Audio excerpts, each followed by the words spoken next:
नमस्कार, आदाब। आपके साथ मैं स्मिता शर्मा हूँ और आप देख रहे हैं मेरा YouTube station Smita Sharma journalist. कैसे हैं आप लोग? इस कार्यक्रम को अगर देख रहे हैं तो कमेंट सेक्शन में ज़रूर लिखिएगा कि किस शहर से देख रहे हैं। और दोपहर के 1 बजे हम हाजिर होते हैं तमाम अंतर्राष्ट्रीय खबरों के सार को लेकर। जो सबसे बड़ी खबर है और वो है ईरान युद्ध इस वक्त, जिस पर हमारी नज़र लगातार बनी हुई है। क्योंकि उसी पर निर्भर है कि दुनिया भर के जो तमाम देश हैं उनकी आर्थिक हालत आखिर किस दिशा जा रही है। भारत में हम इसे चरमराते हुए देख रहे हैं। कई ऐसे फ्रंट्स हैं जहां पर हमारी अर्थव्यवस्था बुरी तरीके से डगमगाने लगी है और ऊर्जा संकट का निश्चित रूप से जो गरीब है, आम आदमी है, उसकी जिंदगी पर बहुत भयंकर असर पड़ने लगा है। अभी 2 दिन पहले ही हमने डिफेंस कॉलोनी में भी एक ग्राउंड रिपोर्ट की थी जहां आम लोगों से बात की थी। वो बातचीत आप जरूर सुनिएगा हमारे यूट्यूब स्टेशन में।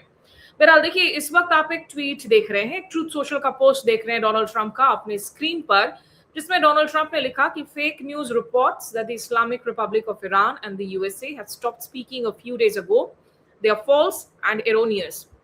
The conversations between us have been going on continuously, including 4 days ago, 3 days ago, 2 days ago, 1 day ago and today. तो डोनाल्ड ट्रंप की जो आदत है झूठ बोलने की, झूठों के शहंशाह हैं, वो एक बार फिर से वो झूठ नजर आ रहा है। क्योंकि आपको पता है कि इजराइल ने जिस तरीके से लेबनान पर लगातार क्रूर सैन्य हमले किए हैं, वहां अस्पताल पर लगातार 3 बार ही हमले किए हैं, आईसीयू वार्ड पर हमले हुए हैं, वहां पर बच्चों की जानें गई हैं। उस पर डिटेल्स में कल मैंने आपको जानकारी दी थी अपने ब्लॉग में। उसके बाद ईरान ने कहा था कि भाई हम अब बातचीत को सस्पेंड कर रहे हैं, जो मेमोरेंडम ऑफ अंडरस्टैंडिंग को लेकर हमारी बातचीत चल रही है। तो डोनाल्ड ट्रंप कह रहे हैं कि वो खबरें झूठ है, बातचीत हमारी जारी है। लेकिन अगर बातचीत जारी है तो वहां बहुत चिंताजनक बात यह है कि स्ट्राइक्स काफी एस्केलेट कर रहे हैं और ईरान ने अब यह तय कर लिया है कि अमेरिका के हर हमले का वो सिर्फ टिक फॉर टैट रेस्पॉन्स नहीं देंगे कि आपने हमारे रेडार पर हमला किया, हमने आपके रेडार पर हमला किया, बल्कि ईरान ने कहा है कि अब हम 1.5 गुना ज्यादा हमले करेंगे। Every response will be harsher. इसके बारे में आपको बताऊंगी, लेकिन आप समझ लीजिए कि अभी कुछ घंटों पहले, यानी कि कल देर शाम में, मार्को रूबियो, जो कि अमेरिका के विदेश मंत्री हैं, सेक्रेटरी ऑफ स्टेट हैं, उनकी जबरदस्त ग्रिलिंग हो रही है। जो ऊपरी सदन है संसद का, अमेरिकी सेनेट, उसके फॉरेन रिलेशंस कमेटी की हियरिंग में, और उनसे ये पूछा गया, जो डेमोक्रेटिक लीडर हैं कोरी बुका, उन्होंने जब पूछा कि भैया ये युद्ध तो खत्म नहीं हुआ है अभी तक और आप एक गतिरोध में फंसे हुए हैं दुनिया का सबसे पावरफुल मुल्क होकर ईरान के साथ में, अब आप उनसे लिटरली भीख मांग रहे हो कि एक डील कर ले। मार्को रूबियो ने जवाब में कहा था कि भाई ये युद्ध खत्म हो चुका है, द वॉर इज ओवर, और हम नहीं भीख मांग रहे हैं, ईरान भीख मांग रहे हैं। पहले आप सुनिए कि मार्को रूबियो ने क्या कहा, उसके बाद बताती हूं कि ईरान की ये जो जवाबी कार्रवाई है वो क्या कुछ हुए हैं। Or the president keeps saying, well, the war is over completely now. Annihilated. The war is not over. And yet the American people see how we're losing at the pump and with their costs, and yet this thing still hasn't been resolved. Every day he tweets out, oh, we've obliterated them, we've annihilated them, they're going to surrender. But yet we still find ourselves spending billions of dollars a week Senator on Booker, war abroad. And now we're begging to get back into a deal that you all trashed in the first place. There's no one begging. I don't Clearly, know. this is a Senator Booker, your time's up. But Senator Rubio, since he's I do want to over, address you some of can these points respond. because they go to the heart of the matter. No one's begging for anything here. The Iranians might be begging because their economy's losing hundreds of millions of dollars a day. That they are losing. Understand, Iran had street protests going on before all of this started. All of those factors, economic factors in Iran, are far worse today than they were 6 months ago when those protests were happening. They have hyperinflation, their currency's completely devalued, they're struggling to make payroll for their government workers. Iran is in a very serious situation, and if it was up to the political class there, and I understand everybody there is sort of radical in some way, but if it was up to the people that actually like go to elections and wear the suits and you see on TV, they'd probably make a deal tomorrow. It's The issue they're facing is that the supreme leader and the IRGC core are a little bit more immune from those pressures until they can be convinced otherwise. And I think that's the direction that they're moving in, because the reality, I don't know where you're getting this perception that Iran is stronger. Iran has no navy left. They've lost a substantial percentage of their defense industrial base. That Iran has lost a substantial percentage of their missile launchers, and their economy is far worse today, and I mean far worse today, than it was 6 to 9 months ago. And they are looking at hundreds of billions of dollars of reconstruction costs just to get to where they were 6 Mr. months Rubio, ago. you keep तो आपने सुना कि किस तरीके से कोरी Booker ने कहा कि भाई आपने अमेरिका जैसे पावरफुल मुल्क को एक गतिरोध में फंसाकर रख दिया है ईरान के साथ में, और ये युद्ध हम हार रहे हैं, आप भीख मांग रहे हो। मार्को रूबियो ने कहा कि द वॉर इज ओवर, लेकिन उसके बाद अगर आप पिछले कुछ घंटों के अब आप तस्वीरों को देखें, जरा देखिए आप इन तस्वीरों को जो झुटलाती हैं मार्को रूबियो के तमाम दावों को। बताती हूं मैं इसके बारे में।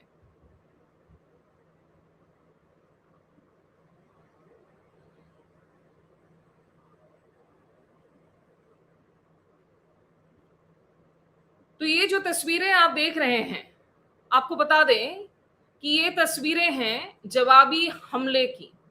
यूएस ने एक ईरानियन टैंकर हॉर्मुज के करीब उस पर हमले किए। ईरान ने एक अमेरिकी इजरायली वेसल पर हमला किया। फिर अमेरिका ने एक कम्युनिकेशन टावर पर हमला किया। तो ईरान ने जवाब में मिसाइल और ड्रोन दाग दिए जो अमेरिका की क्षेत्रीय यूएस एयरबेस है कुवैत में, और अमेरिका की जो 5th फ्लीट की हेडक्वार्टर्स है बहरीन में। तो जैसा मैंने कहा कि ईरान ने कहा है कि भाई हम तो अब आपको 1.5 गुना ज्यादा हमले करेंगे जब जब आप हम पर हमले दागेंगे, हम सिर्फ टिट फॉर टैट नहीं करेंगे। ये जो तमाम फुटेजेस आप देख रहे हैं जो Iranian news agency, semi official agencies, Tasnim और इरना के हवाले से हैं, इसमें दिखाया जा रहा है कि किस तरीके से जो आईआरजीसी की कामिकाजे ड्रोन्स हैं उन्होंने कुवैत में अमेरिकी एयरबेसेस पर हमला किया। ये हमले ओवरनाइट हुए हैं। तो सबसे पहले जो अमेरिका की सेंटकॉम है उन्होंने ऑयल टैंकर एमटी लेक्सी को डिसेबल किया जो ईरानियन बंदरगाह की ओर जा रहा था, और फिर केशम आइलैंड को आपने हिट किया कहते हुए कि ये तो सेल्फ डिफेंस है। तो ईरान ने जवाब में 3 फ्रंट पर हमले किए हैं। एक कंटेनर शिप एमएससी पनाया को उन्होंने डिसेबल कर दिया, एक उन्होंने अमेरिका की जो एयरबेस है कुवैत उस पर निशाना साधा, और तीसरा अमेरिकी नेवी की जो 5th फ्लीट की हेडक्वार्टर्स हैं बहरीन में उस पर उन्होंने हमला किया। तो आईआरजीसी ने यह कहा है कि the response would be different and harsher, these should serve as a lesson. तो सोशल मीडिया पर आपको तस्वीरें नजर आएंगी कुवैत की कि उनकी एयर डिफेंस एक्टिव कर दी गई हैं। साथ ही आपको तस्वीरें नजर आएंगी कि किस तरीके से जो यूएस 5th फ्लीट की हेडक्वार्टर्स हैं बहरीन में उन पर हमले हो रहे हैं। और आईआरजीसी ने लेट नाइट जो अमेरिकी इन्वेडिंग जो उन्होंने कहा कि जो आर्मी है उसके हमने जिसने एक ईरानियन ऑयल टैंकर पर हमला किया था एरियल प्रोजेक्टाइल के साथ में स्ट्रेट ऑफ हॉर्मुज, उसको काफी नुकसान पहुंचाने का इंजन रूम एरिया में दावा किया है। तो एक तरफ जहां मार्को रूबियो कहते हैं कि भाई द वॉर इज ओवर, आप ओवरनाइट देखते हैं कि ईरान किस तरह जबरदस्त तरीके से जवाब दे रहा है एक एक अमेरिकी हमले को। और ये ऐसा लगने लगा है कि ये जो बातचीत का फॉर्मूला डोनाल्ड ट्रंप आगे बढ़ा रहे हैं ईरान के साथ में, जिसमें ईरान ने साफ किया था कि आप लेबनान पर इजरायली कार्रवाई को बंद करवाएंगे, उसको लेकर एक बातचीत हुई थी डीसी में, एक ट्रूस हुआ 18 अप्रैल को, लेकिन वो सिर्फ कागजों में नजर आया। और ऐसा लग रहा है कि एक तरफ अमेरिका कह रहा है कि नहीं नहीं हम तो इजराइल से बातचीत कर रहे हैं, उनकी जो माउथपीस आउटलेट्स हैं उसमें खबरें आ रही कि देखो कैसे डोनाल्ड ट्रंप की लड़ाई हो गई है नेतन्याहू के साथ। ये सारे हॉगवॉश हैं, स्मोक स्क्रीन है। नेतन्याहू को खुली छूट दे दी गई है इजराइल में कि आप जाइए लेबनान में हिजबुल्लाह के खिलाफ जो कार्रवाई करनी है कीजिए। और नेतन्याहू नहीं करेंगे तो नेतन्याहू की ऐसी भी जो है ये राजनीतिक सर्वाइवल का मसला है। वहां उनसे ज्यादा कहीं गुना ज्यादा और कट्टर नेता बैठे हुए हैं उनकी कुर्सी को खींचने के लिए। ये युद्ध जिस दिन खत्म हुआ, नेतन्याहू पर न केवल अंतर्राष्ट्रीय कोर्ट में उन्हें एक युद्ध का अपराधी करार दिया गया है, घरेलू मंच पर भी उन पर बहुत सारे भ्रष्टाचार के आरोप वगैरह हैं जिस पर ट्रायल चल रही हैं। युद्ध की वजह से उसको होल्ड पे रखा गया था। The day this war ends, Netanyahu is finished for good. उनका राजनीतिक करियर समाप्त हो जाएगा। यही वजह है कि नेतन्याहू हर संभव कोशिश में लगे हुए हैं कि ये युद्ध जारी रहे। और जिस तरीके से अमेरिकी झूठ बोल रहे हैं आप देख सकते हैं। बहरहाल एक बार फिर से ये सेनेट फॉरेन रिलेशंस कमेटी की जो हियरिंग है ना, ये जाकर आपको देखनी चाहिए। मुझे लगता है कि हमारे संसद में भी जो हमारी स्टीयरिंग कमिटीज हैं, पार्लियामेंट्री कमिटीज हैं, इनकी बैठकों की हियरिंग पब्लिक होनी चाहिए। आपको क्या लगता है? हमें पता ही नहीं चलता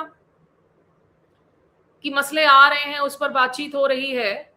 यहां आप देखेंगे कि कैसे विपक्ष के सांसद चुन चुन कर एकदम कड़े सवाल पूछते हैं, जवाब मांगते हैं, जवाबदेही तय की जाती है नेताओं की। That's how a democracy should function. तो इस प्रोसीडिंग को जरूर जाकर आप देख सकते हैं व्हाइट हाउस, अमेरिकी स्टेट डिपार्टमेंट के यूट्यूब स्टेशन पर। एक और क्लिप दिखाती हूं। जो क्रिस्टोफर वैन हॉलन हैं, ये अमेरिकी सेनेटर हैं मैरीलैंड से। इन्होंने रूबियो को दो टूक कहा। Let's face it mister secretary, the Trump foreign policy has become a dumpster fire. मतलब जो आप कूड़ेदान से, गार्बेज हिल से जो आग लगती है, आपको पता है ना कि किस तरह से वो आग फैलती है। कूड़े की आपकी विदेश नीति है और उसने आग लगा दी है दुनिया भर में।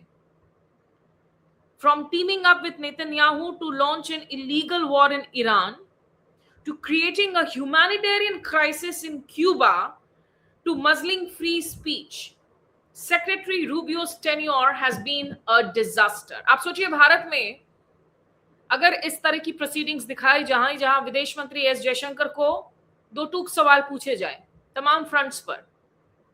अमेरिका ने आप पर टैरिफ्स लगा दिए, अमेरिका ने रूस से तेल खरीदने के लिए आप पर पेनल्टी लगा दी। अमेरिका कहता है कि हम आपको इजाजत देते हैं, जाइए जाकर रूस से तेल खरीदिए, या हम कह रहे हैं तेल मत खरीद। गिग्गी बन जाती है, एक शब्द नहीं निकलता है। बस वो जो विदेश मंत्रालय के हमारे प्रवक्ता है रणधीर जायसवाल, सिर्फ उन्हीं को आगे कर दिया जाता है जो घुमा फिर आकर जलेबी वाले जवाब दे रहे होते हैं। ना विदेश मंत्री खड़े होकर किसी डोनाल्ड ट्रंप की बकवास को बकवास कहते हैं पूरे कॉन्फिडेंस के साथ में। प्रधानमंत्री मोदी तो कहते ही नहीं है। इतनी दफा जब श्रेय ले लिया डोनाल्ड ट्रंप ने कि हमने करवा दी, मध्यस्थता करवाकर हमने रुकवाया ऑपरेशन सिंदूर को, हमने सीज फायर करवाया भारत पाकिस्तान के बीच में। आखिरकार जाके प्रधानमंत्री मोदी ने कई हफ्तों बाद जाकर संसद में एक बयान दिया था। वो भी बहुत वेग से बयान होते हैं, कोई क्लियर कट बयान नहीं होती, कोई क्लैरिटी नहीं होती है। तो इस तरीके से अगर एक मौका हो कि सारे सांसद जवाबदेही तय करवा सके कैबिनेट की और उनसे सवाल पूछ सके और वो प्रोसीडिंग्स आप देख सके। तो खैर ये वैन हॉलन ने जिस तरीके से कहा कि मार्को रूबियो ये कूड़ेदान में लगी आग वाली हमारी विदेश नीति के लिए जिम्मेदार हैं, और उन्होंने ये भी कहा कि ये एक्चुअली मार्को रूबियो की पहली पब्लिक हियरिंग है। इस तरह के टाइम टू टाइम हियरिंग होते रहते हैं जब से ये युद्ध की शुरुआत हुई 28 फरवरी से ट्रंप और नेतन्याहू ने मिलकर शुरुआत की। Netanyahu said he has been waiting 40 years to do this, कि 40 साल से वो इंतजार कर रहे हैं कि इस तरीके से आप युद्ध कर सकें ईरान पर। Turns out he finally found a president who was both stupid and reckless enough to join him. 40 साल बाद आखिरकार उन्हें एक ऐसा प्रेसिडेंट मिला, यानी डोनाल्ड ट्रंप की बात कर रहे हैं, जो स्टूपिड भी है और रेकलेस भी है, जो बेवजह जिसने इस युद्ध में हाथ मिलाकर मुसीबतें खड़ी कर ली अपने लिए, पूरी दुनिया के लिए। आइए सुनाती हूं मैं आपको हॉलन और रूबियो के बीच में हुई इस तमाम नोकझोंक को।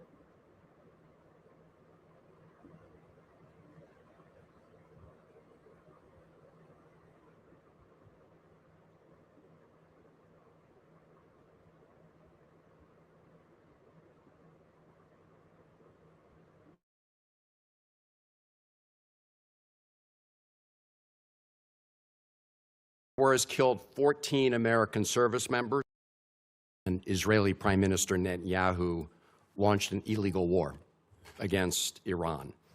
Netanyahu said he's been waiting 40 years to do this. Turns out he finally found a president who was both stupid and reckless enough to join him. The war has killed 14 American service members, wounded hundreds more, and killed thousands of civilians. It's driving up the price of gas, food, and much more. Trump obviously doesn't care. He called high gas prices peanuts and said, "I don't think about Americans' financial situation." That's from the President of the United States. And all for what? The President told us 91 days ago that we had, quote, won the war in Iran. Last year, he told the country, Iran's key enrichment facilities have been completely and totally obliterated. Was that false? Let's face it, Mr. Secretary, the Trump foreign policy has become a dumpster fire. This is the same president who's more interested in flattering Vladimir Putin than in protecting Ukrainian sovereignty. The president who lifted restrictions on the transfer of sophisticated U.S. chips to China, but came back from his trip there with nothing but ballroom envy. He tweeted about that the other day. This is the president who brought on Elon Musk to take a chainsaw to AID, which has enabled the current Ebola outbreak in the DRC. We've also witnessed corrupt crypto deals with the UAE royal family that have enriched the Trump family at the expense of our national security.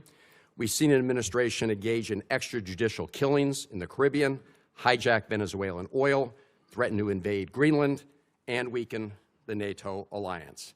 Here at home, a Reagan-appointed judge said that you and former Secretary Noem abused your powers when you locked up and still seek to deport students for protesting the destruction of Gaza. The Reagan-appointed judge said you did that, quote, primarily on account of their First Amendment-protected political speech. Speaking of Gaza, the so-called Board of Peace seems to have run around. Meanwhile, while Senator Rubio once proclaimed that the U.S. must, quote, work to ensure that refugees who flee war, torture, and persecution are provided safe environments to live and thrive in. Now, as Secretary of State in this administration, you have capped refugees at a record low of 17,500, and white South Africans, Afrikaners, have comprised roughly 99% of those slots, Mr. Secretary. A race-based refugee system. At the same time, the President's preventing Cuban political refugees from entering the United States, even as you've imposed a near-oil blockade on that repressive regime. The stated goal is to change the government there, but the only real change is humanitarian crisis inflicted on millions of people, not members of the regime. Well, first of all, let me just say that's your question, but you made this long statement of which I disagree with most of it. We won't have time to address every point that you made. So let's stick to Cuba specific, because that's the question that you asked. Cuba has sponsored terrorism and it's supported groups. For example, virtually every left-wing, radical, violent terrorist group in the Western Hemisphere has at some point relied on support from Cuba. The ELN, the FARC dissidents, including them, have been involved there. We also know, for example, that Cuba continues to host a pretty substantial collection intelligence sites on behalf of the Chinese and the Russians. But you look at the region and you look at all of these leftist Marxist terrorist organizations, all of them, in many cases, got their seed money from the Cubans. Mr. Secretary, if I can move on. I noticed you did not answer my question. तो सोचिएगा जरूर, क्या इस तरह से हमारे संसद में होना चाहिए या नहीं? हमारी पार्लियामेंट्री स्टीयरिंग कमिटीज में जो बनाई गई हैं स्क्रूटिनी के लिए, जो बनाई गई हैं जवाबदेही तय करने के लिए किसी भी सरकार की, कि संसद के अंदर जो जूतम पैजार वाली हालात देखते हैं, उसकी जगह कम से कम जो सिलेक्ट सांसदों को चुनकर भेजा जाता है इन खास पैनल्स पर, एटलीस्ट वो हियरिंग्स हमारी पब्लिक होनी चाहिए, मुझे लगता है। आप अपनी फीडबैक जरूर दीजिए। फिर आखिरी में 2-3 अपडेट्स आपको जल्दी से दे दूं मैं। यहां मार्को रूबियो ने एक बार आपत्तिजनक बात की है। देखिए, मार्को रूबियो कह रहे हैं, उनसे पूछा जा रहा था कि आप ये जो वेवर है जो दे रहे हैं कि रशिया से दूसरे देश तेल खरीद सके कुछ दिनों के लिए ऑयल प्राइसेस स्टेबलाइज करने के लिए, इसको लेकर काफी सारे जो विपक्षी हैं दल के नेता वो विरोध कर रहे हैं। क्योंकि उनको लगता है कि रशिया को पैसे मिल रहे हैं और जिसका इस्तेमाल वो कर रहा है यूक्रेन के युद्ध में। तो मार्को रूबियो कह रहे हैं कि भाई हम लोग अलाउ कर रहे हैं, वेव ऑफ कर रहे हैं इंडिया ताकि तेल खरीद सके। ये जो भाषा है बार बार अलाउ करना, हमारी सरकार ने आज भी जो है साफ गोई से फिर से वही कोई जवाब नहीं दिया है। हर बार अगर आप पूछेंगे विदेश मंत्रालय में तो वो कहेंगे कि we will do what is in our best interest. हमारी पब्लिक कंपनीज डाइवर्सिफाई कर रही है, जहां जहां से हो पा रहा है तेल खरीद रही है। ऑयल मिनिस्ट्री को पूछो तो वो कहेंगे आप विदेश मंत्रालय से पूछ लीजिए।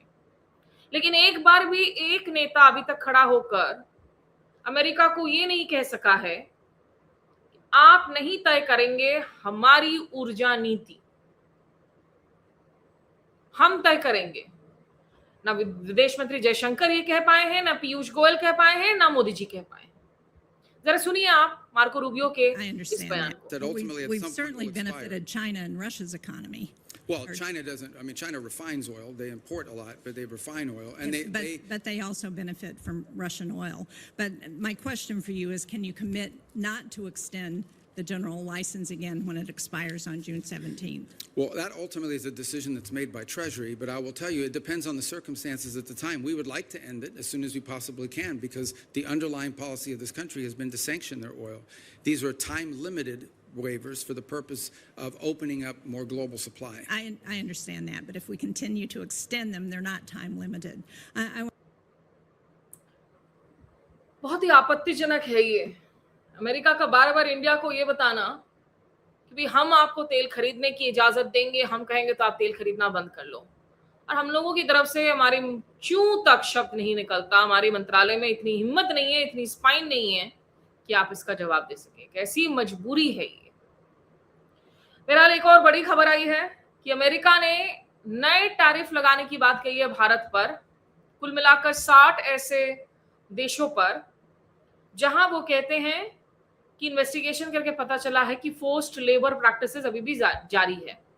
लोगों से जबरदस्ती काम करवाया जाता है, कम उम्र के बच्चों से काम करवाया जाता है। लेबर जो दिहाड़ी मजदूरी है उसमें आप डेली जो है आप मानवीय मूल्यों का पालन नहीं करते। तो कहा जा रहा है कि 10 से 12.5% का अतिरिक्त टैरिफ फिर से लिवाई किया जा सकता है इन देशों में, जिसमें भारत शामिल है, for failure to impose forced labour prohibition.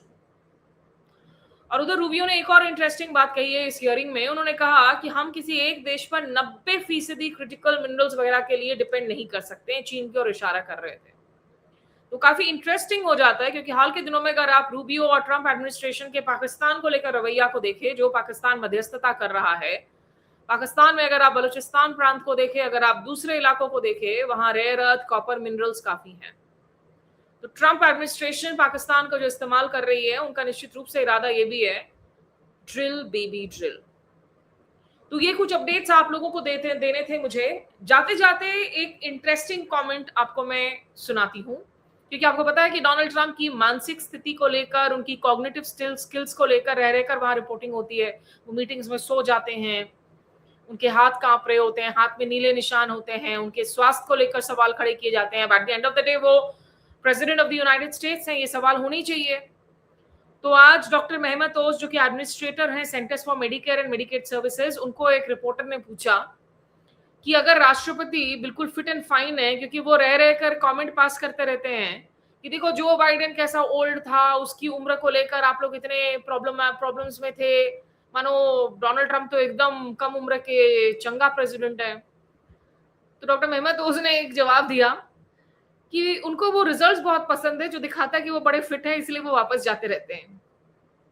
मतलब ये तो अजीब सी बात है ना भाई, अगर मेरे कोलोनोस्कोपी का रिजल्ट बिल्कुल फाइन आए तो क्या मैं वापस जाती रहूंगी कोलोनोस्कोपी करवाने के लिए? अगर मेरे अल्ट्रासाउंड का रिपोर्ट एकदम अच्छा आए तो मैं उसी खुशी में वो रिपोर्ट मैं बार बार टेस्ट करवाने के लिए जाती रहूंगी? कुछ भी चल रहा है, भारत में भी कुछ भी चल रहा है, अमेरिका में भी कुछ भी चल रहा है। ये जवाब आपको सुनाती हूँ, ये सुन लीजिए। I just wanted to follow up on her question behind me. If the president's in such perfect health, why does he keep going back in for checkups? I think he likes the results.